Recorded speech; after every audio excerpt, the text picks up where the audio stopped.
بھائی وہ قیصر احمد راجہ صاحب نے مجھے ایک ویڈیو بھیجی ہے جس میں کچھ لڑکیاں ڈانس مانس کر رہی ہیں اور پھر آگے استقبال رمضان کے نام سے نا چل رہا ہے کہ ایڈ چل رہا ہے کہ رمضان آنے والا ہے تو یہ پروگرام آپ دیکھیے گا. قیصر احمد راجہ صاحب نے میری توجہ اس طرف دلائی کہ آپ نے ڈانس کرنا ہے کرو, آپ نے جو مرضی کرنا ہے کرو, میڈیا پہ کون سا کوئی, لیکن اس پہ رمضان کا خدا کا واسطہ لیبل مت لگاؤ. یہ رمضان کا لیبل نہیں لگاؤ اس پہ. پاکستان اسلام کے نام پہ بنائے اور اس میں شک ہے کہ قرآن و سنت کے خلاف کوئی قانون نہیں ہوگا, شاعر اسلام کی حفاظت ہوگی, تو اس پہ زبردست طریقے سے اس طرح کے پروگراموں پہ احتجاج کرنا چاہیے ہمیں سوشل میڈیا پہ. یہ آپ نے جو کرنا ہے کر رہے ہو آپ نا, کون روک رہا ہے ملک میں, لیکن اس پہ رمضان کا, اس سے تو رمضان نا ایک رسم رہ جائے گی, سب کچھ کرتے رہو اور رمضان بھی ہے اور شوال رہے گا, رمضان رہے گا. بھائی قرآن کا حکم کیا ہے؟ ان الذین یحبون ان تشیع الفاحشۃ فی الذین آمنوا لہم عذاب علیم فی الدنیا والآخرہ. جو لوگ بے حیائی پھیلاتے ہیں ان کے لیے دنیا میں بھی دردناک عذاب اور آخرت میں بھی. دنیا میں دردناک عذاب تو حکومت دے گی, اگر اسلامی حکومت ہوگی. حکومت دے نہیں رہی ہے, وہ تو ایسے قوانین پاس کر رہی ہے کہ بے حیائی اور زیادہ پھیلے, لیکن آخرت میں اللہ کی حکومت, اس سے کون بچا سکتا ہے ان کو؟ تو آج جو ہم نے قرآن پڑھا ہے نا, اس میں یہ بھی ہے کہ الشیطان یعیدکم الفقر ویأمرکم بالفحشاء, کہ شیطان تم سے بے حیائی کے وعدے کرتا ہے, اور انما یأمرکم بالسوء والفحشاء, تمہیں برائی اور بے حیائی کا حکم شیطان دیتا ہے. شیطان کا کام ہے یہ. رحمان وہ ہمیں حیا کا حکم دیتا ہے, اور اللہ کا دشمن شیطان وہ ہمیں بے حیائی کا حکم دیتا ہے. تو اس لیے میڈیا کی اس قسم کی حرکتوں پر احتجاج کرنا چاہیے. آپ اگر بے حیائی کر بھی رہے ہو تو کم از کم اس بے حیائی کے ساتھ رمضان کا لیبل مت لگاؤ. تو اس لیے اس پہ سوشل میڈیا پہ نا بھرپور آواز اٹھائیں اور اس کے خلاف بات کریں. اس کا بڑا اثر پڑتا ہے جب سوشل میڈیا پہ آواز اٹھتی ہے. الحمدللہ نحمدہ ونصلی علی رسولہ الکریم. رمضان 2026 کی آج پہلی تراویح کا کچھ خلاصہ بیان کروں گا. آج ہم نے 1.25 پارہ پڑھا ہے, پہلا پارہ اور دوسرے پارے کا ربع یعنی 1/4 حصہ. سورہ بقرہ قرآن مجید کی پہلی سورت ہے. اچھا یہ گھڑی میں ٹائم صحیح ہو رہا ہے؟ صحیح ہو رہا ہے نا؟ اللہ تعالیٰ نے اس سورت میں قرآن مجید کی ابتدا میں اللہ تعالیٰ نے قرآن کا تعارف کروایا ہے. دیکھو رمضان جو ہے نا یہ قرآن کا مہینہ ہے. ھدی للناس وبینات من الہدی والفرقان, اللہ کہتے ہیں قرآن میں کہ رمضان وہ مہینہ ہے جس میں ہم نے قرآن کو نازل کیا جو لوگوں کے لیے ہدایت ہے. ہر انسان کو ضرورت ہے سیدھے راستے کی, اس کے بغیر انسان نہیں بن سکتا. تو قرآن کو اللہ نے کتاب ہدایت, سیدھا راستہ. غیر مسلم کبھی بھی سیدھے راستے پہ نہیں ہو سکتے, ان کے پاس سیدھا راستہ ہے ہی نہیں. انسان کو خود نہیں پتہ چلتا سیدھا راستہ کیا ہے, غلط راستہ کیا ہے. صحابہ کرام رمضان کے مہینے میں مسجدوں کو بھرپور طریقے سے آباد کیا کرتے تھے, قرآن سنتے, قرآن سناتے. اسی چیز نے ان کو اللہ کے دین سے جوڑ کے رکھا ہوا تھا. اسی چیز نے ان کو بڑی بڑی طاقتوں کے سامنے احساس کمتری میں مبتلا نہیں ہونے دیا. تو اس لیے شوق و رغبت کے ساتھ یہ درس آپ سنا کریں. پہلا مرحلہ ہوتا ہے سیدھی بات کو سن لینا. جب انسان میں سننے کی صلاحیت پیدا ہوتی ہے پھر اللہ اس کو عمل کی توفیق دے دیتے ہیں. سنے ہی نہیں تو کہاں سے عمل ہوگا. اور یاد رکھو اس زمانے میں اگر تم نے قرآن نہیں سنا قرآن کیا کہتا ہے, سیدھا راستہ کیا ہے, تو پھر اتنے گمراہ ہو گئے کہ پہلے اس کا تصور بھی نہیں تھا. کیونکہ خوب اچھی طرح سمجھ لینی چاہیے یہ بات کہ انسان اگر اپنا کوئی راستہ متعین نہیں کرتا, وہ دوسروں کے راستے کا حصہ بن جاتا ہے. پھر وہ آپ اگر اپنا خود ہدف متعین نہیں کریں گے نا, کس ٹریک پہ میں نے زندگی گزارنی ہے, تو شیطان پھر آپ کو اپنے والے ٹریک پہ لے جانا شروع کر دے گا.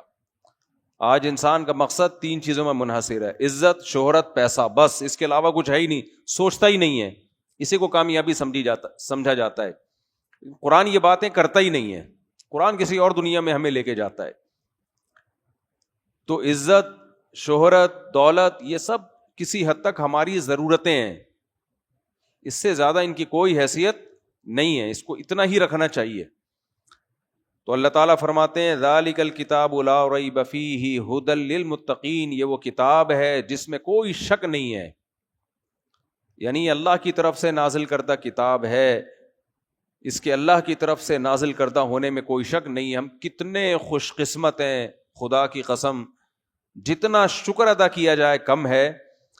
بتاؤ کسی کے پاس کوئی ایسی کتاب آ جائے جو خدا نے خود پیش کی ہو, جس نے اس کائنات کو بنایا, اور اس نے اس کے برحق ہونے کے دلائل بھی قائم کر دی ہوں تاکہ ہمیں اطمینان ہو کہ یہ اسی کا کلام ہے. تو آپ سوچو اس سے بڑی خوش قسمتی کی کیا بات ہو سکتی ہے کہ صاف ستھرا جو کچھ اس میں لکھا ہوا ہے اس پر انسان عمل کرے, اس میں 2 رائے ہو نہیں سکتی ہیں. تو اللہ تعالیٰ فرماتے ہیں ذالک الکتاب لا ریب فیہ ھدی للمتقین, یہ کتاب ہے جس کے 2 تعارف. نمبر 1, اس کے اللہ کی طرف سے ہونے میں کوئی شک نہیں ہے. ھدی للمتقین, اور یہ ہدایت ہے. اس کا ٹاپک کیا ہے, اس کا موضوع کیا ہے؟ اس میں آپ کو آن لائن کمانے کے طریقے نہیں بتائے جائیں گے, اس میں آپ کو عزت اور شہرت کمانے کے طریقے نہیں بتائے جائیں گے, اس میں آپ کو صحت بنانے کے طریقے نہیں بتائے جائیں گے. آپ جب یوٹیوب پہ جاتے ہو یا شارٹ کلپس دیکھتے ہو یا ٹک ٹاک دیکھتے ہو تو بیوٹی ٹپس بتائی جا رہی ہوتی ہیں, کھانے پکانے کے طریقے بتائے جا رہے ہوتے ہیں, اس میں آپ کو گائیڈ کیا جا رہا ہوتا ہے. یہ مائک صحیح نہیں ہے بھائی, آج گڑبڑ ہے, آواز صحیح نہیں آ رہی نا, گونج رہی ہے. تو آپ جب بھی جاتے ہو نا, آپ کو مختلف قسم کی گائیڈنس مل رہی ہوتی ہیں. کوئی ڈاکٹر بتا رہا ہوتا ہے کینسر سے بچنے کا طریقہ, کینسر کا علاج, موٹاپا کم کرنے کا طریقہ. باڈی بلڈر کو آپ دیکھیں گے وہ آپ کو بتائے گا جم میں مسل بنانے کا طریقہ. تو کھانے پکانے کے طریقے, خواتین کے زیادہ تر چینل بیوٹی ٹپس, یہ سب چیزیں بتائی جا رہی ہوتی ہیں. لیکن قرآن کا ان میں سے کوئی بھی ٹاپک قرآن کا ٹاپک نہیں ہے. کچھ موٹیویشنل اسپیکر ہوتے ہیں, پیسہ کمانے کے طریقے بتائے جا رہے ہوتے ہیں. تو قرآن ان میں سے کسی ٹاپک کو بھی نہیں چھیڑتا. وجہ اس کی یہ ہے, قرآن کہتا ہے کہ میں انسان کو وہ چیز بتاؤں گا جس کے لیے انسان کو پیدا کیا گیا ہے. تو یہ بہت ہی عظیم ٹاپک ہے قرآن مجید کا. آواز صحیح کرو یار اس کی, میرا گلا بہت ابھی سے بیٹھ گیا رمضان سے پہلے.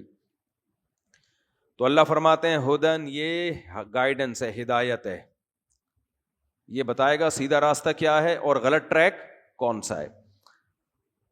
یہ بھی بتائے گا کہ سیدھے راستے پہ چل کے کچھ ملے گا بھی کہ نہیں ملے گا, اور یہ بھی بتائے گا غلط ٹریک پہ چلنے والوں کا انجام کیا ہوگا. یہ سب چیزیں کس کی ذمہ ہیں؟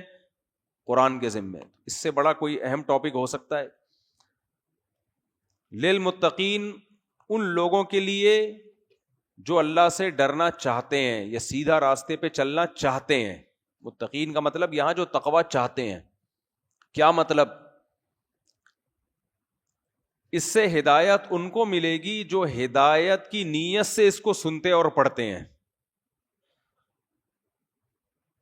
دیکھو جب ہم دنیا میں کوئی دوا کھاتے ہیں نا, کوئی علاج کی, آپ پیناڈول کھائیں, سر درد کی نیت, آپ یہ نیت کریں کہ اس سے میرا سر ٹھیک ہوگا, یا نیت نہ کریں, آپ کی نیت کا اس دوا پہ کوئی اثر ہوگا؟ بولو, نہیں ہوگا. اس نے جو کام کرنا ہے وہ کرے گی.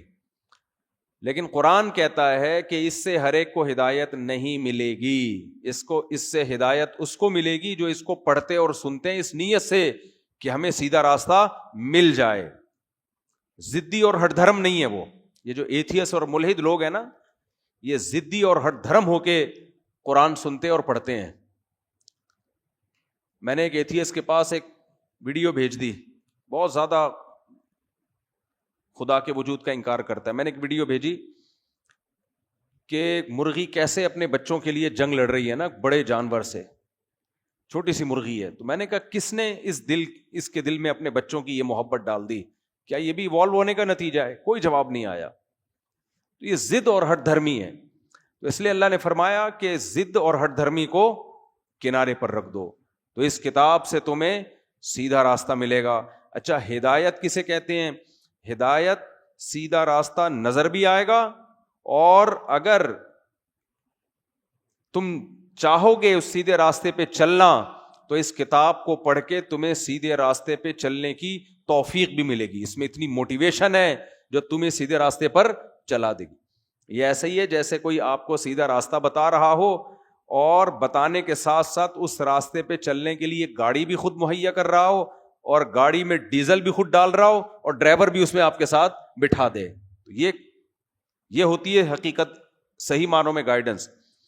تو اللہ کہتے ہیں کہ اس سے ہدایت ملے گی ان لوگوں کو جو ہدایت حاصل کرنا چاہتے ہیں.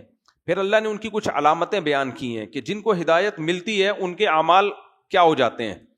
اس کتاب سے جن کو ہدایت ملے گی نا, ان میں کچھ علامتیں ظاہر ہونا شروع ہو جائیں گی. وہ کون سی علامتیں؟ الذین یقیمون الصلاۃ. سب سے پہلی علامت یہ ہدایت ملنے کے بعد نماز ان سے کبھی ضائع نہیں ہوگی,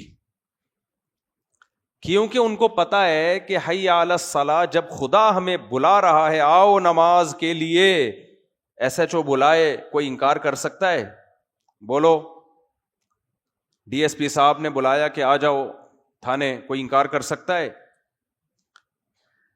تو ان کو پتا ہے کہ یہ جو مؤذن کی صدا ہے نا حی علی الصلاۃ, یہ مؤذن کی نہیں ہے, یہ کس کی ہے؟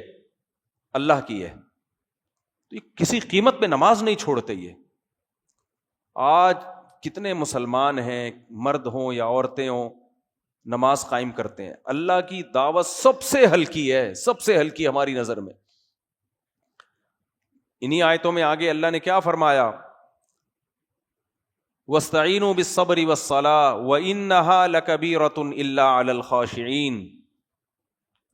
فرمایا نماز اور صبر سے اللہ کی مدد طلب کرو, لیکن یہ نماز بہت مشکل ہے مگر ان لوگوں پر جن کے دلوں میں اللہ کا خوف ہے.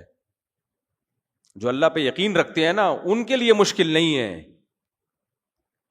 یہ جو آج نماز بہت مشکل ہے نا, جو ملحد لوگ ہیں, جو مذہب بیزار لوگ ہیں نا, ان کو نماز پڑھانا ایسے ہے جیسے آگ کے انگارے پہ کھڑا کر دینا کسی کو.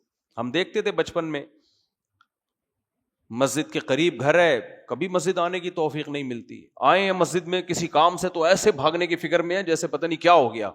تو میں اس وقت اللہ کا شکر ادا کرتا تھا, الحمدللہ الذی عافانا مما ابتلاہ بی, اے اللہ تیرا شکر ہے تو نے ہمیں اس عذاب سے بچایا ہوا ہے جس میں اس کو مبتلا کیا ہے.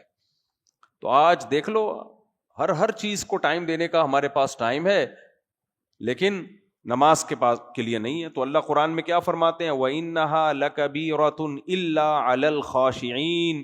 یہ نماز واقعی بڑی مشکل ہے کیونکہ اس میں کچھ مل نہیں رہا, نظر نہیں آ رہا. نماز پڑھ کے نہ پیسے ملتے ہیں, نہ کوئی آپ کے کوئی ترقی ہو جاتی ہے, نہ کوئی صحت پہ فوری طور پہ کوئی اثر پڑتا ہے, کچھ بھی نہیں ہے. اس لیے دنیا میں جو لبرل لوگ ہیں نا, جو مذہب بیزار لوگ ہیں, ان کے لیے معاذ اللہ سب سے فضول کام نماز ہے. وہ کہتے ہیں ٹائم ویسٹنگ ہے. یہ ہم نے دیکھا بعض دفعہ جماعت ہو رہی ہوتی ہے, پیچھے بیٹھے ہوئے ہوتے ہیں دفتروں میں, کہیں اسٹیشن پہ یا کہیں ایئرپورٹ پہ نا, جماعت ہو رہی ہے, وہ کہتے چھوڑو یار یہ مولویوں کا کام ہے, کرنے دو ان کو. تو اس لیے اللہ نے کہا کہ جن کو اس کتاب سے ہدایت ملے گی نا, ان کے دل میں سب سے پہلے کس چیز کی قدر بیٹھے گی؟ نماز کی. الذین یظنون انہم ملاقو ربہم. انہی آیتوں میں سورہ بقرہ میں آیا کہ یہ وہ لوگ ہیں جن کو پتا ہے کہ ہم نے اپنے رب سے ملنا ہے. وانہم الیہ راجعون. اور لوٹ کر ہم نے کہاں جانا ہے؟ اللہ کے پاس. تو جس کو یقین ہے کہ میں نے اللہ کو منہ دکھانا ہے, اس کی نظر میں نماز کی بڑی ویلیو ہوگی. اور جس کو یقین ہی نہیں ہے کہ اللہ کو میں نے منہ دکھانا ہے, اس کی نظر میں سب سے بورنگ کام کون سا ہوگا؟ نماز. وہ دکان کو ٹائم دے دے گا, نماز کے لیے ٹائم نہیں نکالے گا وہ. تو اس لیے اللہ نے سب سے پہلی علامت بیان کی ہے جن کو ہدایت ملے گی. وہ کون لوگ ہیں؟ الذین یؤمنون بالغیب ویقیمون الصلاۃ. جو اللہ کے بتانے سے غیب پر ایمان لے کر آتے ہیں، اور اس غیب پر ایمان کا سب سے پہلا اثر کیا ہوتا ہے؟ نماز کو قائم کرتے ہیں. سب سے پہلا اثر یہ ہوتا ہے. غیب کا تذکرہ اللہ نے کیوں کیا؟ دیکھو، غیب کی دو قسمیں ہوتی ہیں. غیب کہتے ہیں جو ہمارے حواس خمسہ سے ٹریس نہ ہو سکے، جو ہمارے حواس خمسہ سے ٹریس نہ ہو سکے، نظر نہ آئے ہمیں. تو غیب پر اگر کوئی دلیل قائم ہو تو ایمان لایا جاتا ہے، دلیل قائم نہ ہو تو اس پر ایمان لانا توہم پرستی ہے. تو اللہ اگر کہہ دے کہ ایسا ہے تو اس کو مان لینا ضروری ہے. اللہ نے کہہ دیا موت کے بعد زندگی ہے اور اس پہ دلائل قائم کر دیے. اب بھی اگر کوئی ضدی ہٹ دھرم کہتا ہے کہ نہیں یہ ممکن نہیں ہے، تو وہ کس سے مقابلہ کر رہا ہے؟ اللہ سے. اللہ نے کہہ دیا کہ آخرت میں اعمال کا حساب ہوگا، نیک لوگوں کو جنت ملے گی اور برے لوگوں کو آگ میں ڈالوں گا میں. تو عقل مند اللہ کی بات پر یقین کر لیتے ہیں. یہ جو جنت اور جہنم ہے نا، یہ صرف قرآن میں نہیں ہے، تورات میں بھی، انجیل میں بھی. جتنی آسمانی کتابیں ہیں، آخرت کا نقشہ سب میں سیم ہے. حالانکہ اتنی تحریفات ہوئی ہیں ان میں، لیکن جنت اور جہنم کو وہ اپنی کتابوں سے نہیں نکال سکے. تو اس لیے جنت بھی ایک حقیقت اور جہنم بھی ایک حقیقت. تو اللہ فرماتے ہیں غیب پر ایمان لاتے ہیں یعنی ہمارے کہنے سے، اور اس کا سب سے پہلا اثر ہوتا ہے نماز قائم کرتے ہیں. وَمِمَّا رَزَقْنَاهُمْ يُنْفِقُونَ. دوسرا اثر ان کی زندگیوں میں یہ آتا ہے کہ جو رزق ہم نے ان کو دیا ہے اس رزق میں سے اللہ کی خاطر خرچ کرتے رہتے ہیں. دو قسم کی عبادتیں غیب پر ایمان لانے والے کرتے ہیں. ایک بدنی عبادت جس کو کیا کہا جاتا ہے؟ بولو، نماز. دوسری مالی عبادت. جو دنیا پرست آدمی ہے وہ مال پر سانپ بن کے بیٹھ جاتا ہے. آپ دیکھ لیں جو مادہ پرست لوگ ہیں نا، ایک ایک پائی کے لیے، ایک ایک پائی. یہ جو آپ سنتے ہیں نا غیر مسلم لوگ نے اپنی ساری جائیداد فلانے کو دے دی، یہ مرنے کے بعد دے رہے ہوتے ہیں. یہ کہ مرنے کے بعد یہ اس کو دے دینا، اس کو دے دینا، فلانے کو. ورنہ میں نے کچھ ہوتے ہیں بہت تھوڑی مقدار میں نے تو ملیشیا میں وہ قبرستان دیکھا ہے جہاں غیر مسلم لوگوں کی قبریں، جس میں انہوں نے وصیت کی ہوئی ہے کہ ہمیں ہمارے مال سمیت قبر میں دفن کرنا، اور کیا جاتا ہے ان کو. تو مسلمان میں سخاوت غیر مسلم سے زیادہ ہوتی ہے. اگر کوئی غیر مسلم آپ کو سخی نظر آ رہا ہے نا، تو وہ آپ کو اس لیے سخی نظر آ رہا ہے کہ اس کے پاس جتنا مال ہے آپ اس کو اپنے مال سے کمپیئر کر رہے ہوتے ہو. مثال کے طور پر ایک آدمی اگر 1,00,000 روپے صدقہ کرتا ہے تو رکشہ چلانے والے کو یہ تھوڑا صدقہ لگے گا یا بہت زیادہ؟ بہت زیادہ. لیکن اگر اس کی آمدن 20 کروڑ ہے تو اس میں 1,00,000 تو کچھ بھی نہیں ہے، وہ تو ویسے ہی گر جاتا ہے. تو کسی بھی قوم کے بارے میں دیکھنا ہونا کہ سخاوت کس میں زیادہ ہے، تو ان جیسے مالدار لوگوں کو اس قوم کے ان جیسے مالدار لوگوں سے کمپیئر کرنا چاہیے. مسلمان کی کتنا سخی ہوتا ہے؟ مسلمان کی آمدن میں اس کے ماں باپ کا حصہ، مسلمان مرد کی آمدن میں اس کی بیوی کا حصہ، اس کے بچوں کا حصہ، زکوٰۃ، صدقہ فطر، قربانی، اس کے علاوہ جو خرچ کرتا رہتا ہے. رمضان میں آپ دیکھیں لوگ کیسے خرچ کر رہے ہوتے ہیں. غیر مسلموں میں یہ نہیں ہے، غیر مسلموں میں نہیں ملے گا آپ کو یہ، الا ماشاء اللہ.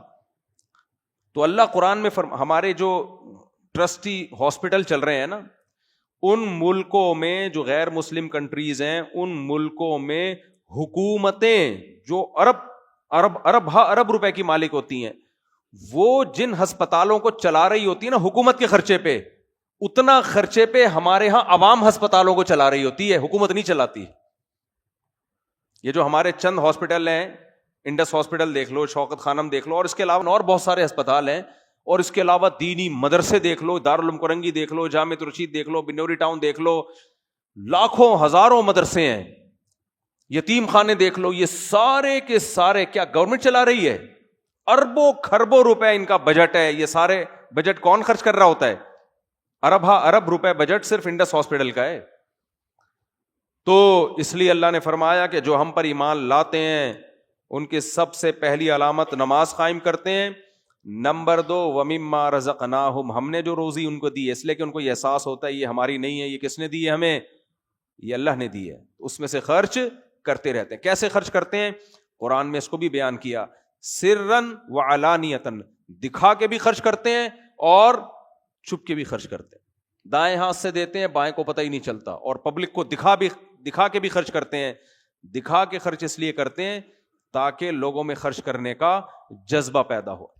اس لیے ہم نے علماء سے سنا ہے کہ اپنی اولادوں سے بھی صدقات کروانے چاہیے تاکہ ان کو دینے کی عادت پڑے۔ ہر وقت یوں کر کے نہ بیٹھے رہیں، وہ پیسے دے دو پیسے دے دو، بچے یہی چل رہے ہوتے ہیں نا، ابا پیسے دے دو، گٹکے کے پیسے دے دو، پان کے پیسے دے دو، ہر چیز کے پیسے۔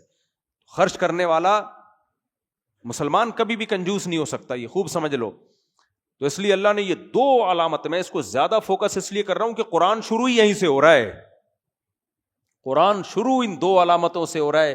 آج ہمارا مذہب حلوے مانڈو کا مجموعہ بن چکا ہے، کھانا ادھر سے کھا لو، ادھر سے کھا لو، ادھر سے کھا لو، ادھر سے کھا لو، فلانے کے حلوے، کنڈے اور یہ بریانیاں اور یہ سب چیزیں بن چکی ہیں۔ تو مسلمان کے اندر 2 صفات کا ہونا بہت ضروری ہے، یہ اس کی علامت ہے۔ اور یہ کس کے لیے کرے گا یہ کام؟ اللہ کے لیے۔ بے نمازی مسلمان نہیں ہو سکتا اور کنجوس کمبخت مسلمان نہیں ہو سکتا۔ صحابہ تو ایسے سخی تھے۔ ابو طلحہ انصاری رضی اللہ تعالی عنہ نبی کے پاس آئے، یا رسول اللہ نے قرآن میں فرمایا کہ تم نیکی کی حقیقت کو اس وقت تک نہیں پہنچ سکتے جب تک محبوب چیز اللہ کی راہ میں صدقہ نہیں کرتے۔ یا رسول اللہ، میری محبوب چیز تو میرا باغ ہے، اللہ کی راہ میں صدقہ، پورا گارڈن، پورا باغ جو سورس آف انکم تھی اٹھا کے صدقہ کر دیا۔ سمجھتے ہو گے نہیں سمجھتے ہو؟ حضرت زینب رضی اللہ تعالی عنہا، نبی صلی اللہ علیہ وسلم جب مال غنیمت آتا نا، سال کا پورا راشن دے دیا کرتے تھے اپنی ازواج۔ آپ صلی اللہ علیہ وسلم کی ازواج صبح سے صدقہ کرنا شروع کرتی اور رات تک 1 سال کا پورا راشن ختم۔ سیدہ عائشہ بھی ایسا ہی کرتی۔ تو آپ کے بھانجے جو عبداللہ بن زبیر تھے، ان کو ایک دفعہ غصہ آ گیا ان کو کہ بھئی آپ اپنے لیے کچھ بچاتی نہیں ہو۔ انہوں نے قسم اٹھا لی کہ اللہ کی قسم میں آپ کے ہاتھ روکوں گا۔ اپنی خالہ کو کہا کہ میں اللہ کی قسم آپ کے ہاتھ روکوں گا۔ حضرت عائشہ کو اتنا غصہ آیا کہ تو مجھے صدقہ کرنے سے روک رہا ہے، حالانکہ وہ خیر خواہی میں کر رہے تھے۔ اتنا غصہ آیا، فرمایا اللہ کی قسم میں تجھ سے کبھی بات نہیں کروں گی، قسم اٹھا لی۔ پھر بڑے بڑے صحابہ نے سفارشیں کر کے آپ سے قسم توڑوائی، تو حضرت عائشہ نے قسم تو توڑ دی، بات چیت شروع کر دی، مگر قسم توڑنے کا جو کفارہ تھا نا، وہ ایک غلام آزاد ہے۔ اور حضرت عائشہ ساری زندگی غلاموں کو خرید کے آزاد کرتی رہی ہیں تاکہ میری قسم کا ایک جو میں نے توڑی ہے اس کا صرف کفارہ نہ ہو، جو دل میں خلش ہے وہ بھی ختم ہو جائے۔ تو وہ لوگ ایسے تھے میرے بھائی۔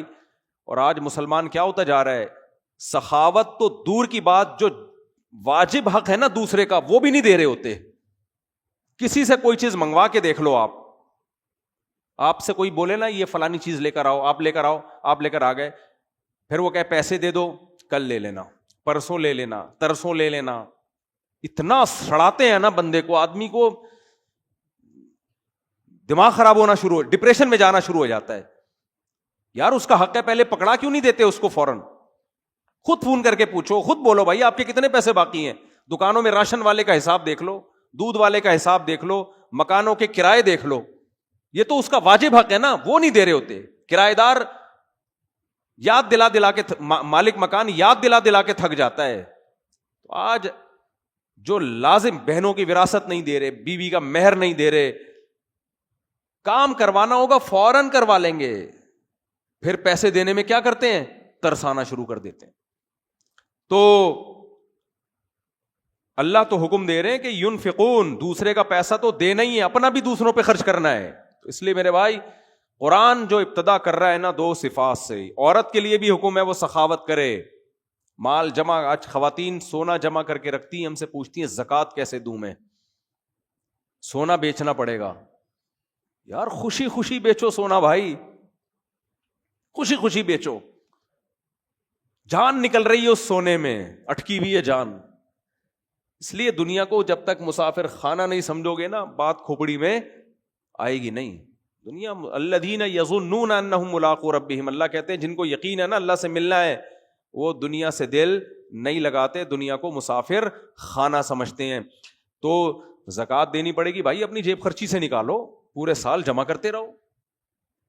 خواتین نے نا اپنے شوہروں کے ذمہ لگایا ہوا ہمارے سونے کی زکوٰۃ آپ دیں، وہ بیچارہ دے دیتا ہے، ہو جاتی ہے زکوٰۃ. لیکن آپ بولو نہیں، میری زکوٰۃ کون دے گی؟ میں خود دوں گی. کون دے گا میری زکوٰۃ؟ میں خود دوں گی. میں قربانی دوں گی اللہ کی راہ میں خرچ کرنے کی. تو یہ عورت کو بھی سخی ہونا چاہیے اور مرد کو بھی سخی ہونا چاہیے. تو یہ دو صفات اللہ نے بیان کی ہیں. آگے اللہ فرماتے ہیں اولئک علی ھدی من ربہم، یہ لوگ ہیں جن کے اندر یہ دو بنیادی صفات ہوں گی، اپنے رب کی طرف سے ہدایت پر ہیں. واولئک ھم المفلحون، یہی لوگ کامیاب ہیں. آگے اللہ تعالیٰ نے ان آیات میں نا سورہ بقرہ جو قرآن کی ابتدا ہو رہی ہے، ایک بہت اہم ترین آیت ہے جس میں تمام انسانوں کو خطاب ہے، جس سے آپ کو اسلام سمجھ میں آئے گا. واٹ از اسلام؟ یا ایھا الناس، اے لوگو، اعبدوا ربکم، اپنے رب کی عبادت کرو. یہ بھی دنیا میں جو مذہب بیزار لوگ ہیں ان کے لیے سب سے بورنگ کام رب کی عبادت. کہتے ہیں تعلیم کو فوکس کرو، ٹیکنالوجی کو فوکس کرو، یہ کرو وہ کرو. عبادت نجی مسئلہ ہے. ہر مذہب میں کچھ لوگ عبادت کرتے ہیں، کچھ عبادت نہیں کرتے. تو چلو ٹھیک ہے کر لو، ٹھیک ہے نہیں کرو، تمہاری مرضی ہے. اللہ کہتے ہیں نہیں، یا ایھا الناس، اے ساری دنیا کے سارے انسانوں، چاہے ہندو ہو، سکھ ہو، مسیحی ہو، یہودی ہو، ملحد ہو، ساری دنیا کے سارے انسانوں، اعبدوا ربکم، غلامی تم نے کس کی اختیار کرنی ہے؟ اللہ نے اللہ کا لفظ استعمال نہیں کیا کیونکہ اللہ کو اللہ کہنے میں انسانوں کا اختلاف ہے. کیا خیال ہے؟ کوئی کہتے ہیں وہ اللہ ہے، کوئی کہتے ہیں اللہ. کہتے ہیں چھوڑو اس بحث کو، اللہ ہے یا کوئی اور ہے. رب تو ہے نا تمہارا جو تمہیں پالنے والا ہے. یہ کائنات ایسے تھوڑی چل رہی ہے. کوئی ہے جس نے تمہیں پیدا کیا، اور رب کا مطلب تمہیں پال رہا ہے، تمہاری دیکھ بھال کر رہا ہے. دیکھ بھال کرنے کے بغیر یہ سارا نظام عالم چل نہیں سکتا تھا. دیکھ بھال کر رہا ہے. کیسے دیکھ بھال کر رہا ہے؟ اس کی اللہ نے بتایا الذی خلقکم، سب سے پہلے اس نے تمہیں بنایا. تم خود بخود نہیں بن گئے، خود ایسی چیزیں بن نہیں سکتی. والذین من قبلکم، تم سے پہلے لوگوں کو بھی کس نے بنایا ہے؟ اسی نے بنایا جن کی تم اولادوں میں ہو. اور وانزل من السماء ماء، یہ جو دنیا میں نظام بنا ہوا ہے نا، آسمان سے پانی برس رہا ہے، اس نظام کو بنانے والا کون ہے؟ ہر جگہ ہر خطے پہ تھوڑی دنیا میں چاند پہ بارش ہوتی ہے بھائی، مریخ پہ بارش ہوتی ہے. تو بارش صرف کہاں ہوتی ہے؟ حیات صرف کہاں ہے؟ زمین پر. اور قرآن کہتا ہے وَجَعَلْنَا مِنَ الْمَاءِ كُلَّ شَيْءٍ حَيٍّ، ہر زندہ چیز کو ہم نے کس سے بنایا؟ پانی سے. اس پانی کا انتظام ایسا کیا، ایک سمندر بنا دیا کڑوا، لیکن اس سمندر سے بادلوں کو اٹھاتا ہے اور پوری دنیا میں برساتا ہے. اللہ کہتے ہیں یہ رب ہے جس کی عبادت کا میں تمہیں حکم دے رہا ہوں. بہت سے سائنسدان پڑھے لکھے لوگ کہیں گے کیا عبادت، کیا دقیانوسی. اللہ کہتے ہیں یہ صرف یہ ریسرچ کر کے یہ بتا سکتے ہیں بارش کیسے ہوتی ہے، پانی ہائیڈروجن ڈائی آکسائڈ کیسے ہے. یہ سارا نظام چلانے والے یہ نہیں ہے. نظام چلانے والا کون ہے؟ رب ہے جس نے تمہیں پیدا کیا. تو اس کی عبادت کرو، وہ ہم سب کا مشترکہ رب ہے. وانزل من السماء ماء فاخرج به من الثمرات رزقا لكم، اور اس پانی سے طرح طرح کے پھل پیدا کر دیے اس نے. یہ بھی کتنی عجیب بات ہے یا نہیں؟ پانی برستا ہے، گوبر اور مٹی کے ملاپ سے گندم پیدا ہوتی ہے. اس پانی سے گندم کو دیکھو، گوبر مٹی کو دیکھو، پانی کو دیکھو کوئی مناسبت ہے؟ پانی برستا ہے، گوبر مٹی ملتی ہے، اس سے جو پیدا ہوتی ہے، اس سے گھاس پیدا ہوتی ہے، اسی سے خربوزے پیدا ہوتے ہیں، اسی سے تربوز پیدا ہوتے ہیں، اسی سے کینو پیدا ہوتے ہیں، اسی سے انار، مالٹے، طرح طرح کے ثمرات کا مطلب بے شمار طرح کے پھل اور ثمرات، نتائج پیدا ہوتے ہیں. رزقا لکم، جس کو تم کھاتے ہو. یہ پانی کی بنی ہوئی چیزیں خود بخود نہیں بن رہی. کون بنا رہا ہے؟ اللہ. تو اس کی عبادت نہیں کرنی چاہیے. ہر ایک کے لیے ٹائم ہے، اس کے لیے تمہارے پاس ٹائم. یا عبادت کا مطلب صرف نماز روزہ نہیں ہے، مکمل اس کی غلامی میں آ جاؤ، اپنے آپ کو حوالے کر دو اس کے. فرمایا فلا تجعلوا للہ اندادا، اور اس خدا کے ساتھ کسی کو شریک مت کرو. غیر مسلموں میں نے کیا کیا؟ جو ملحد ہیں وہ تو مانتے ہی نہیں خدا کو، ان سارے دلائل کا انکار کر دیتے ہیں، اور جو مانتے ہیں وہ اس خدا کے ساتھ دوسروں کو شریک ٹھہرا لیتے ہیں۔ تو جو محبت خدا کو دینی چاہیے گائے کو دے دی، بتوں کو دے دی، چوہوں کو دے دی، بندروں کو دے دی، سانپ کو دے دی، سورج کو دے دی، چاند کو دے دی۔ اللہ کہتے ہیں لا تجعلوا للہ اندادا، اللہ کے برابر کسی کو مت ٹھہراؤ۔ یہ کوئی بھی اس کائنات کو بنانے میں اور چلانے میں اللہ کے ساتھ شریک نہیں ہے، سب تمہاری طرح مخلوق ہیں، عاجز ہیں، کیوں ان کے سامنے جھکتے ہو؟ تم اشرف المخلوق ہو، سب سے برتر ہو، سب سے برتر جھک کس کے سامنے رہا ہے؟ جو تمہارے غلام ہے۔ قرآن میں دوسری جگہ کیا آتا ہے؟ وَسَخَّرَ لَكُم مَّا فِي السَّمَاوَاتِ وَمَا فِي الْأَرْضِ، جو کچھ آسمانوں میں زمینوں میں ہے تمہارے لیے، تمہارے لیے مسخر ہے، سرونٹ ہے۔ جب اللہ نے ان سب چیزوں کو ہمارا نوکر کہہ دیا تو ابھی ہمارے لیے مقدس ہوئی؟ باس اپنے نوکر کو مقدس سمجھتا ہے؟ کہے گا بھائی یہ خدمت کے لیے، مقدس نہیں ہے یہ۔ جس کی خدمت کی جا رہی ہے مقدس اور برتر وہ ہوتا ہے۔ یہ کائنات، سورج چاند ہماری خدمت کریں گے، گائے ہماری خدمت کرے گی، ہم ان کو مقدس نہیں مانیں گے، یہ ہمارے غلام ہیں۔ سمجھ میں آ رہی بات؟ تو اللہ کہتے ہیں لا تجعلوا للہ اندادا۔ پہلی آیت میں بتایا کہ عبادت صرف اس اللہ کی ہوگی، یعنی عبادت کرو اللہ کی۔ دوسری میں بتایا کرو بھی صرف کس کی؟ اس کی۔ جب یہ آیتیں ہم پڑھتے ہیں نماز میں، خدا کی قسم اتنا سکون ملتا ہے کہ اے اللہ تیرا کتنا فضل ہو گیا، تو نے ہمیں عبادت میں بھی لگا دیا، اور صرف کس کی عبادت میں؟ اپنی عبادت۔ نماز میں ہم صرف کس کے سامنے جھکتے ہیں؟ اللہ کے سامنے۔ سجدہ کس کے سامنے؟ اللہ کے۔ تو خدا کی قسم ایمان سے بڑی اور اسلام سے بڑی کوئی نعمت نہیں ہے۔ جن کے پاس اسلام نہیں ہے نا، یا تو وہ خدا کی عبادت نہیں کر رہے، اور اگر کر بھی رہے ہیں تو خدا کے ساتھ دوسروں کو شریک ٹھہرا رہے۔ تو اللہ نے فرمایا فَلَا تَجْعَلُوا لِلَّهِ أَنْدَادًا وَأَنْتُمْ تَعْلَمُونَ، تمہیں معلوم بھی ہے کہ تم غلط کر رہے ہو، خدا کے ساتھ کوئی شریک نہیں ہے۔ آگے فرمایا وَإِن كُنتُمْ فِي رَيْبٍ مِّمَّا نَزَّلْنَا عَلَىٰ عَبْدِنَا، اب اللہ نے اتنا بڑا حکم دے دیا نا کہ میری عبادت کرو۔ عبادت میں کیا ہے؟ 5 نمازیں ہیں، رمضان کے روزے ہیں، پھر زکوٰۃ، خیرات، صدقات اللہ کو راضی کرنے کے لیے، پھر نظر کی حفاظت، زنا سے بچنا، شراب سے بچنا، سارے احکام، یعنی اپنے آپ کو مکمل کس کے حوالے کر دیا؟ اللہ کے۔ تو آدمی کہتا ہے پتہ نہیں اللہ کہہ بھی رہا ہے کہ نہیں کہہ رہا ہے، ایسا تو نہیں مولوی صاحب لگا رہے ہو اپنی طرف سے۔ جب بہت بڑا آرڈر آتا ہے تو انسان تحقیق کرتا ہے کہ یہ آرڈر باقی ایس ایچ او صاحب کا ہے بھی کہ نہیں ہے۔ کیا خیال ہے بھائی؟ آپ کو حکم دیا ایس ایچ او صاحب نے، آ جا بھائی، آپ مصروف تھے، میں نے کہا یار اپنی مصروفیت چھوڑ کے جاؤں گا، پہلے فون کر کے معلوم تو کر لوں ایس ایچ او صاحب نہیں بلایا ہے، یہ پرچہ انہوں نے ہی دیا ہے، کسی اور کا تو نہیں ہے۔ اس لیے اللہ کہتے ہیں بھائی ان کنتم فی ریب مما نزلنا علی عبدنا، تمہیں اگر شک ہے نا کہ یہ کلام جو ہم نے محمد صلی اللہ علیہ وسلم پہ نازل کیا اس کے تردد ہے تمہیں، فاتوا بسورۃ من مثلہ، اس جیسی کوئی سورت تم بھی لے آؤ نا۔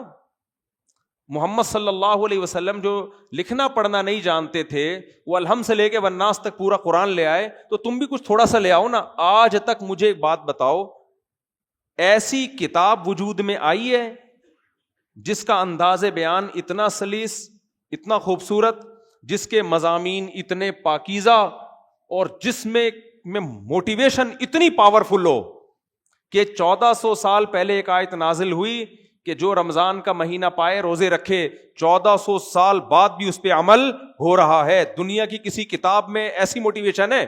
اس پر میں کئی بار بیان کر چکا ہوں کہ کس لحاظ سے قرآن جیسی کوئی کتاب دنیا میں نہیں ہے، کس لحاظ سے۔ چند پوائنٹ جلدی جلدی بتا دیتا ہوں۔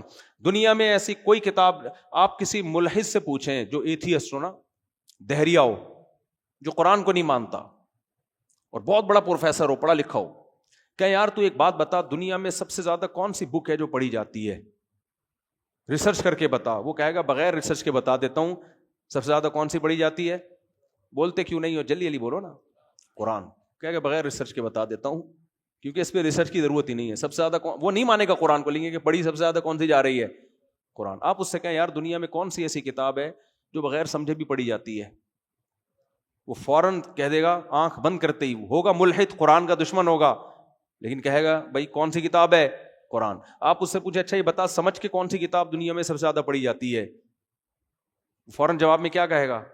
قرآن ہے. آپ اس سے کہیں دنیا میں کون سی ایسی کتاب ہے جو 1400 سال گزر گئے لیکن اس کتاب میں ایک حرف کا بھی اختلاف نہیں ہے, ایز اٹ از چلی آ رہی ہے. پوری دنیا میں جہاں پڑھی جاتی ہے زبر زیر پیش کی ذرا سی کوئی غلطی کرے گا پیچھے سے لوگ اس کو ٹوکتے ہیں. اس میں مسلمانوں کا, کروڑوں لوگوں کا کوئی اختلاف, 1 ارب سے زیادہ مسلمان ہے نا, کوئی اختلاف نہیں ہے. ایسے 1400 سال سے حفاظت سے چلی آ رہی ہے. کوئی اور کتاب ہے جس کی 1400 سال میں ایسی حفاظت ہوئی ہو؟ فوراً جواب میں کیا کہے گا؟ نہیں. قرآن کے علاوہ کسی کو یہ مقام حاصل بولو نہیں ہوا.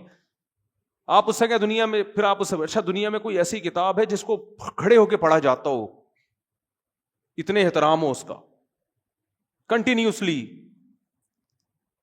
کون سی کتاب ہے؟ وہ جواب میں کیا کہے گا؟ قرآن. یہ وہ اس کے جوابات نقل کر رہا ہوں جو قرآن کا دشمن ہے, وہ بھی مانے گا. آپ اس سے کہیں اچھا بتا دنیا میں کوئی ایسی کتاب ہے جس کو طہارت کے بغیر ہاتھ بھی نہ لگایا جاتا ہو, اتنی رسپیکٹ کی جاتی ہے اس کی, کروڑوں لوگ بغیر وضو کے ہاتھ نہ لگاتے ہوں, ہے تو کیا نام ہے اس کتاب کا؟ وہ کیا کہے گا؟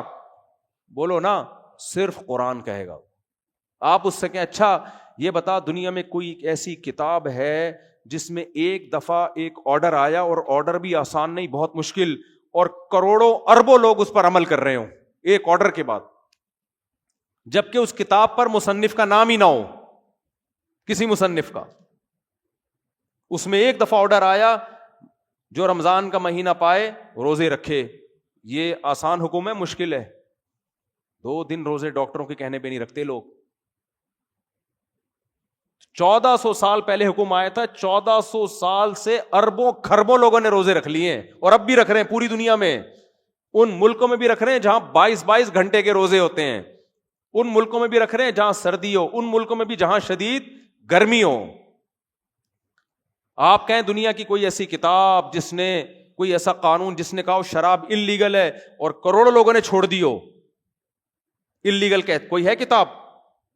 آج قانون بنتا ہے دنیا میں انلیگل, کوئی بھی نہیں مانتا اس کو. قرآن نے ایک دفعہ کہا حرام, جن لوگوں کو کہا وہ شراب کے دھتی تھے, اس دن سے انہوں نے ایسا حرام سمجھا. 1 ارب 22 کروڑ مسلمان اب تک کیا سمجھ رہے ہیں؟ حرام, اور ان میں میجورٹی اب تک بچتی ہے.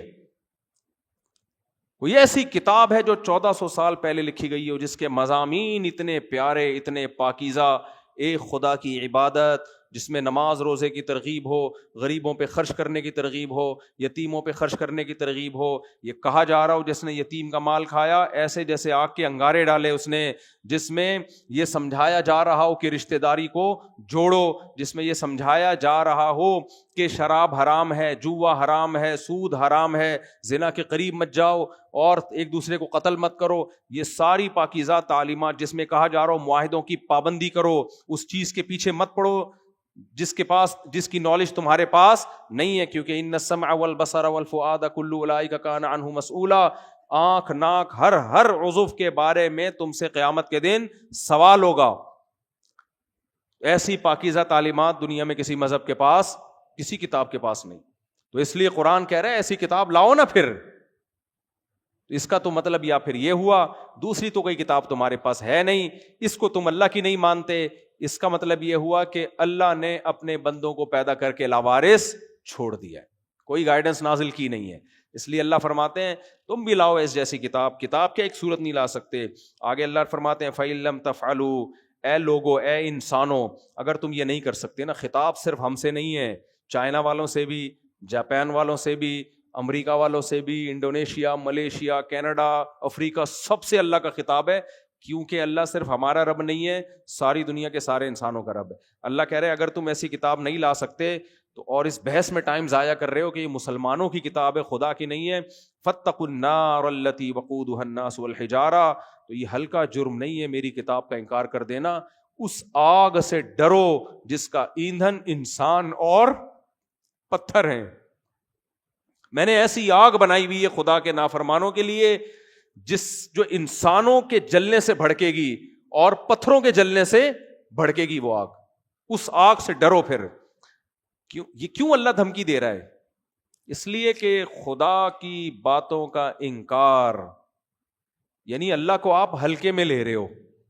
کوئی بہت بڑا طاقتور آدمی آپ کو دھمکی دے کے جائے اور آپ پڑے ہوئے خراٹے لے کے سو رہے ہو, اس میں وہ اپنی انسلٹ محسوس کرے گا کہ نہیں کرے گا؟ وہ اگلا پیغام جو آپ کو دے گا وہ کہے گا بھائی تو نے مجھے بہت ہلکے لے لیا ہے, تو نے مجھے بہت ہلکے لے لیا ہے, میں اتنا ہلکا ہوں نہیں. تو یہاں بھی اللہ کہتے ہیں کہ اگر تم خدا کی کتاب کا انکار کرو گے اس دلیل کے باوجود, فاتقوا النار التي اعدت للکافرین, فاتقوا النار التي وقودها الناس والحجارہ, اس آگ سے ڈرو جس کا ایندھن انسان اور پتھر ہیں. وبشر الذین آمنوا وعملوا الصالحات, اور اگر تم اس کتاب پر ایمان لاتے ہو اور صرف ایمان نہیں لاتے, اس میں جو اچھی باتیں لکھی ہیں اس پر عمل بھی شروع کر دیتے ہو. وہ عمل کیا ہے؟ سب سے پہلے عقیدہ توحید, نمبر 2 نماز پابندی سے قائم کرنا, نمبر 3 زکوٰۃ دینا اور صدقات و خیرات کنجوسی سے توبہ کرنا, نمبر 4 نظر کی حفاظت کرنا, زنا بھی نہیں کرنا, زنا کے قریب بھی نہیں جانا, اور سود سے بچنا, جوئے سے بچنا, حلال حرام کی تمیز کے ساتھ پیسہ کمانا, رشتہ داری جوڑنا, یہ سارے احکام جو انشاءاللہ قرآن مجید میں آتے رہیں گے. تو اللہ کہتے ہیں جو اس کتاب کو مان کے دوسری جگہ پر آتا ہے فَيَتَّبِعُونَ أَحْسَنَ, اس کی اچھی اچھی باتوں پر عمل کرنا شروع کر دیتا ہے.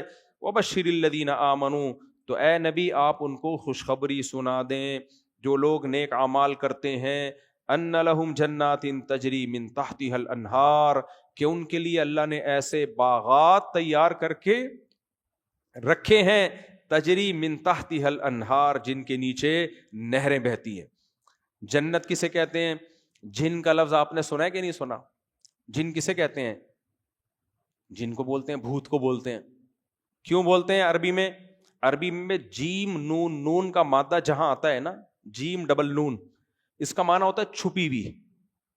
جن کو بھی جن اس لیے کہتے ہیں کہ نظر نہیں آتا, عاملوں کو بھی نظر نہیں آتا, خوب سمجھ لو, جھوٹ بولتے ہیں کہ میں جن نظر آ رہے ہیں, یہ بکواس کرتے ہیں. تو مجنون کو مجنون کیوں کہتے ہیں؟ اس لیے کہ اس کی عقل چھپ جاتی ہے, پردہ پڑ جاتا ہے اس کی عقل پہ. سمجھ میں آ رہی ہے بات؟ جنون عقل کا پہ پردہ پڑ جانا, چھپ جانا عقل کا. اور وَإِذْ أَنْتُمْ أَجِنَّةٌ فِي بُطُونِ أُمَّهَاتِكُمْ, جنین اس بچے کو کہتے ہیں جو ماں کے پیٹ میں ہو, کیونکہ وہ بھی کیا ہے؟ چھپا ہوا ہے, نظر نہیں آتا, اس کو جنین کہا جاتا ہے. اس کی جمع اجنہ آتی ہے. اور جنہ یہ بھی جیم ڈبل نون, وہ باغ جو اتنا گہرا اتنا گھنا ہو کہ اس نے سب کچھ چھپا لیا ہو, یعنی گھنے باغ سے کنایا ہے. اتنے گہرے باغ, گرینری جب بہت زبردست ہوتی ہے تو اس کا الگ ہی حسن ہوتا ہے. تو عام باغ کو, باغیچے کو بستان یا حدیقہ کہا جاتا ہے عربی میں. جنت عام باغ نہیں ہے, بہت گہرے گھنے باغات, تجری من تحتها الانہار, جن کے نیچے نہریں بہتی ہیں. تو میرے بھائی موت کے بعد یا جہنم کی آگ ہے یا جنت کا باغ ہے. تو یہ اللہ کہہ رہا ہے, یہ کوئی سیاسی بیان نہیں ہے. تبھی تو سورہ یاسین میں اللہ نے فرمایا نا کہ ہم جو پیغمبروں کو بھیجتے ہیں اس لیے تاکہ لوگوں کو غفلت سے نکال دیں. اس سے پتہ چلا میں اور آپ اللہ کی نظر میں غفلت میں. غفلت کیا؟ ہم سمجھ رہے ہیں پیسہ عزت شہرت, پیسہ عزت شہرت, پیسہ عزت شہرت. یہ غفلت ہے بھائی. آگے ایک جہان اور ہے, یہ ختم ہونے والا جہان ہے. تو اس لیے اللہ نے فرمایا وَبَشِّرِ الَّذِينَ آمَنُوا وَعَمِلُوا الصَّالِحَاتِ أَنَّ لَهُمْ جَنَّاتٍ تَجْرِي مِن تَحْتِهَا الْأَنْهَارُ, باغات ہیں جن کے نیچے نہریں بہتی ہیں. كُلَّمَا رُزِقُوا مِنْهَا مِن ثَمَرَةٍ رِزْقًا, جب بھی انہیں جنت کے پھلوں میں سے کوئی پھل دیا جائے گا تو قَالُوا هَذَا الَّذِي رُزِقْنَا مِن قَبْلُ, وہ کہیں گے یہ تو وہی پھل ہے جو ہمیں دنیا میں بھی دیا گیا تھا. وَأُتُوا بِهِ مُتَشَابِهًا, جو اللہ نے لذتیں یہاں رکھی ہیں وہی کہاں رکھی ہیں؟ آخرت میں, یہاں سے الگ نہیں ہے. یعنی ان کی صورت ویسے ہی ہوگی, ہاں ذائقہ ایسا ہوگا. نبی صلی اللہ علیہ وسلم نے بھی فرمایا, قرآن میں بھی ہے, مَا لَا عَيْنٌ رَأَتْ, کہ نہ کسی آنکھ نے ایسے مزے دیکھے, وَلَا أُذُنٌ سَمِعَتْ, نہ کسی کان نے سنے, وَلَا خَطَرَ عَلَى قَلْبِ بَشَرٍ, تصور کرو جن مزوں کا تمہارا تصور جہاں ختم ہوگا وہ لذتیں اس سے بھی اوپر شروع ہوں گی. اب سوال پیدا ہوتا ہے اللہ نے یہی والے پھل کیوں رکھے ہیں؟ اس لیے یہی والے پھل رکھے ہیں. آپ نے دیکھا ہوگا کمپنیاں جب کوئی چیز بیچتی ہیں تو پہلے فری میں بانٹ کر ٹیسٹ گین کرواتی ہیں. کیا خیال ہے؟ پہلی دفعہ میں چیزیں اچھی بولو نا نہیں لگتی. جب ایک دفعہ ٹیسٹ گین ہو جاتا ہے پھر وہ چیز دیکھ کے دل تڑپتا ہے. جیسے میں نے 24 گھنٹے کڑک چائے نہ پی ہو نا ہوٹل کی یا گھر کی کڑک چائے, کسی کو پیتا ہوا دیکھ لوں تو دل کیا ہوگا؟ مچلے گا. شدید بھوک لگ رہی ہے, آپ کے سامنے کوئی حلال چائنیز ڈش آ جائے, بھوک ختم ہو جائے گی آپ کی. چائنیز ڈش آ جائے کوئی عجیب سے نا, وہ اس میں یوں کر رہے ہوں, آکٹوپس گھوم رہے ہوں اس میں یوں کر کے, بھوک آپ کی کیا ہوگی؟ اڑ جائے گی. لیکن وہ چیز آ جائے جو آپ کھانے کے عادی ہو, نلی بریانی آ جائے آپ کے سامنے, بھنڈی آ جائے بغیر تلی ہوئی, میں اس لیے بتاتا ہوں تاکہ لوگ پھر کھلاتے ہیں مجھے وہی چیزیں بعد میں. بھنڈی آ جائے, ایک بھنڈی کا بنانے کا طریقہ ہے تل کے بنائی جاتی ہے, وہ بیکار ہوتی ہے, فرائی بھنڈی نہیں کھانی چاہیے. ایک بھنڈی ہوتی ہے لیس دار ہوتی ہے, تلتی نہیں, وہ ہوتی ہے اصل بھنڈی کھانے کی.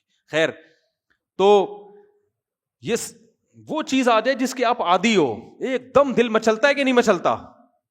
تو اس لیے اللہ تعالیٰ نے جنتیوں کے لیے وہ پھل رکھے جو انہوں نے دنیا میں کھائے ہوں گے, عادی ہوں گے, وہ دیکھ کے دل مچلے گا تو کہیں گے یہ تو وہی ہے جو ہمیں دنیا میں ملا. تو فرشتے کیا کہیں گے؟ کھا کے دیکھو, یہ دیکھنے میں وہی ہے, ذائقے میں اس سے کروڑہ گنا زیادہ ہے, یہ ذائقے میں زیادہ ہے. وَأُتُوا بِهِ مُتَشَابِهًا وَلَهُمْ فِيهَا أَزْوَاجٌ مُطَهَّرَةٌ, اور اللہ فرماتے ہیں اس میں ان کو بیویاں ملیں گی پاکیزہ. سوچو کیا خوبصورت منظر اللہ نے بندوں کے لیے رکھا ہے, خوبصورت باغات, نیچے نہریں بہ رہی ہیں, اور قرآن میں دوسرے مقامات پہ آتا ہے بے جوڑ موتی کے محلات, محل ہوں گے موتیوں کے محل, یعنی ان کی جو دیواریں ہوں گی وہ کس کی ہوں گی؟ یاقوت اور مرجان کی, جس میں جوڑ نہیں ہوں گے. آج کنسٹرکشن میں اس کا بڑا خیال کیا جاتا ہے, یار پلر نہیں ہے, صحیح ہے نا, سارا بیڑا غرق کس سے ہو جاتا ہے کنسٹرکشن کا؟ پلر سے. آتے آتے بندہ پلر سے ٹکراتا ہے, دیواروں میں جوڑ لگے ہوتے ہیں. جتنی بغیر جوڑ کے دیوار ہوگی اتنی زیادہ اس میں خوبصورتی ہوگی, جوڑ کا بھی ایک نشان آ رہا ہوتا ہے نا. تو اللہ فرماتے ہیں باغات جن کے نیچے نہریں بہتی ہیں, اور ہر طرح کے پھل, اور بے جوڑ موتی کے محلات, اور اس میں ان کو بیویاں دی جائیں گی. وہاں بھی گرل فرینڈ نہیں ملے گی, کیونکہ جو گرل فرینڈ والے لوگ ہیں ایسے غلیظ اور ناپاک لوگوں کے لیے اللہ نے جنت بولو نہیں رکھی.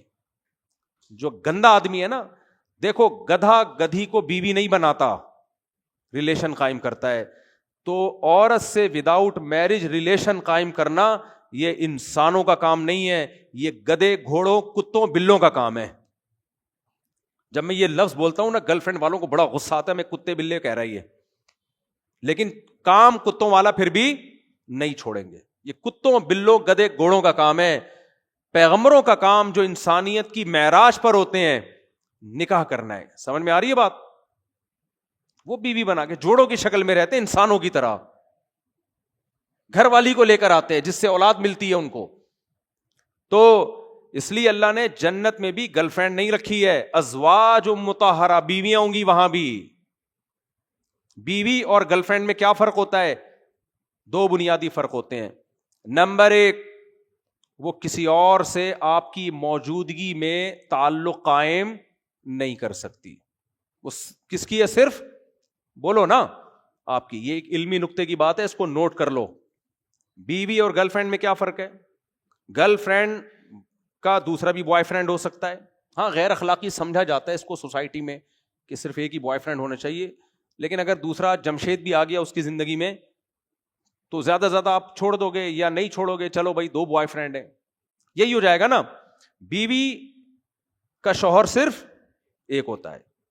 جو محبت شوہر سے ہوتی ہے وہ کسی اور مرد کو دے نہیں سکتی. یہ پوری دنیا میں مسلم ہے, یہ چاہے ہندو ہو سکھ ہو سب میں. یہ دوسری چیز یاد رکھو, گرل فرینڈ جب چاہے آپ کو چھوڑ سکتی ہے, بیوی باؤنڈ ہوتی ہے. جب تک آپ ڈیورس نہیں دو گے وہ آپ سے علیحدہ نہیں ہو سکتی. اس لیے انسان کو اس کے اپنے ہونے کا احساس ہوتا ہے.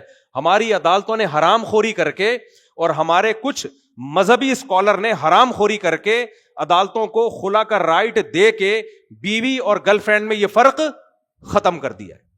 کچھ اسکالر ہیں جہل مرکب، جن کو نہ قرآن کا پتہ نہ حدیث کا پتہ. آج کل وہ فتوے دیتے پھر رہے ہیں اور میرے خلاف کلپ بنا کے پھینک رہے ہیں کہ اس کی حنفی ہیں، مقلد ہیں، اندھے، ان کو کیا پتا.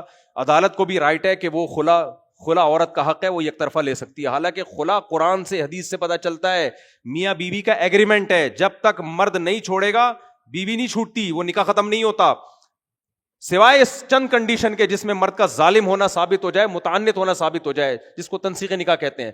نارملی ایسا نہیں ہو سکتا. تو بیوی اپنی ہوتی ہے. سمجھ میں آ رہی ہے بات کہ نہیں آ رہی ہے؟ تو اس لیے اللہ نے فرمایا کہ ازواج ملیں گی، گرل فرینڈ نہیں ملے گی. بیوی اس لیے کہ تمہیں یقین ہوگا یہ میری ہے، یہ نہیں کہیں جانے والی. جب آدمی کا نکاح ہوتا ہے نا تو اسے اسلام بتا دیتا ہے طلاق لمن اخذ بالساق، صحیح حدیث میں آتا ہے. اب یہ نکاح ہوا اس کی مرضی سے ہے، اب یہ ہمیشہ کس کی رہے گی؟ تمہاری. جب تک تم ڈیورس نہیں دو گے، چھوڑو گے نہیں، تو یہ جا نہیں سکتی. یہ اپنائیت کا احساس ہوتا ہے مرد کے دل میں اپنی بیوی کے بارے میں، تبھی وہ بیوی سے دل بھی لگاتا ہے، جائیدادیں اس کے نام کر دیتا ہے، گیس بجلی کا بل دیتا ہے، اس سے اولادیں پیدا کرتا ہے. اپنائیت کا احساس اسے بیوی کے حقوق پر مجبور کرتا ہے. لیکن یورپ نے اور مغربی دنیا نے اور ہماری عدالتوں نے اور ہمارے کچھ نام نہاد جاہل قسم کے اسکالرز نے کیا کیا؟ بیوی کو بھی یہ کہہ دیا کہ تمہارے پاس بھی یہ رائٹ ہے، تم جب چاہو عدالت سے خلا لے سکتی ہو. اس کا ریزلٹ فیوچر میں کیا نکلے گا کہ مرد کہے گا کسی بھی وقت یہ مجھے چھوڑ کے جا سکتی ہے. اس کو ایسے، اس کے ساتھ آپ کا بیہیویئر ایسے رکھو جیسے جمشید کا اپنی گرل فرینڈ کے ساتھ ہے. پراپرٹی نہیں دینی، کیونکہ پراپرٹی دی کل خلا لے کے چلی گئی تو میرا کیا ہوگا. بچے پیدا نہیں کرنے، کل خلا لے کے چلی گئی تو بچے بھی مارکیٹ سے شارٹ، بچے بھی گئے. اور یہ ہو رہا ہے باہر ملکوں میں. آپ مذاق سمجھ رہے ہو؟ میں جو اتنے باہر ملکوں کے چکر لگا رہا ہوں نا، لوگ کہتے ہیں ہر 4 دن بعد کینیڈا پہنچے ہوئے ہوتے ہیں، امریکہ پہنچے ہوئے ہوتے ہو. میں وہاں گھومنے پھرنے نہیں جاتا. یہ تو گھومنے پھرنے کی ویڈیوز آ رہی ہوتی ہیں، زبردستی لوگ لے جاتے ہیں، برف پہ نماز ہو رہی ہے، یہ ہو رہا ہے تو تھوڑا بہت اصل میرا کام یہ نہیں ہوتا. اصل تو میرا کام کچھ اور ہوتا ہے، دیکھنا ہوتا ہے سوسائٹی کو. تو یہ وہاں اب لوگ پتہ ہے کیا کر رہے ہیں؟ شادی کرتے ہیں یا تو رجسٹر نہیں کرتے تاکہ عذاب نہ بن جائے ہمارے لیے. کرتے ہیں پہلے جائیداد اپنے بھائی کے نام کر دیں گے، پھر شادی کریں گے. یار یہ ہم سے طلاق لے کے نہ چلی گئی یا ہم نے چھوڑنا پڑ گیا، تو اتنے عذاب میں ڈال دیا نا انہوں نے لوگوں کو. اس لیے قرآن نے کہا کہ وازواج مطہرہ، تمہیں جنت میں جو خوبصورت حوریں ملیں گی بیوی بنا کے لاؤں گا. تمہیں یہ احساس ہوگا یہ کس کی ہیں؟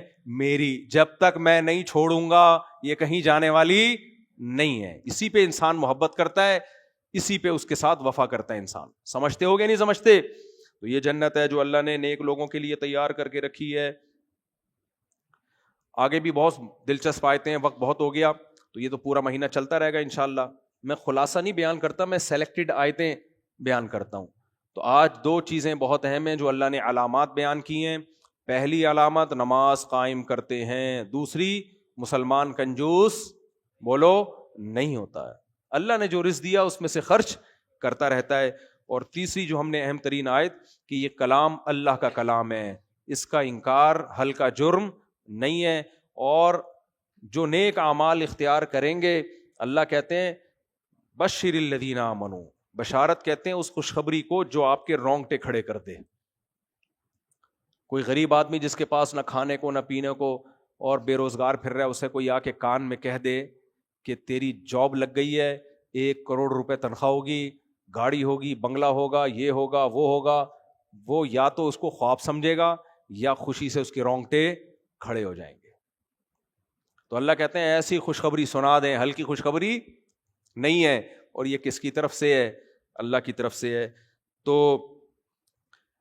وَلَهُمْ فِيهَا خَالِدُونَ، فرمایا اس جنت میں یہ ہمیشہ رہیں گے، کوئی ان کو نکالنے والا نہیں ہوگا. اللہ تعالیٰ سمجھنے کی عمل کی توفیق عطا فرمائے.